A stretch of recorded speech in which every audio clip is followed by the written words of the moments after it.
A new gold rush is on for weight loss drugs. So where's the investment opportunity here? So the big question, is this just a passing fad or a real long-term investment play? Okay, first up, what even is GLP-1? Well, it's a natural hormone your body already makes. These new drugs just mimic that hormone. You feel full faster, eat less, and lose weight. A simple weekly injection with fast results? Yeah, you can see why it's a multi-billion-dollar craze. And now, this whole craze has officially landed in India, where obesity rates are climbing. Meet Emcure Pharma. They're the first to launch a semaglutide injection right here in India.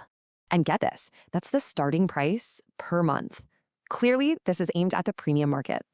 Okay, but is investing in the drug company the only way to play this? Not even close. Because the smart money isn't just looking at the drug, it's looking at the whole ecosystem.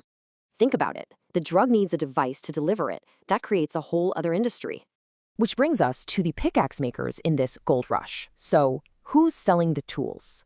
Well, meet Shaley Engineering Plastics. They make the pen injectors for these drugs using patented tech. So you've got the drug, the gold, and the delivery device, the pickaxe, two sides of the same coin. This gives you two different ways to invest. You can bet on the gold or the pickaxes. And make no mistake, this isn't a short-term thing. The demand is structural and just getting started. But like any big opportunity, you've got to be aware of the risks. So let's talk about them. You've got to watch out for competition, new players, and of course, government regulation.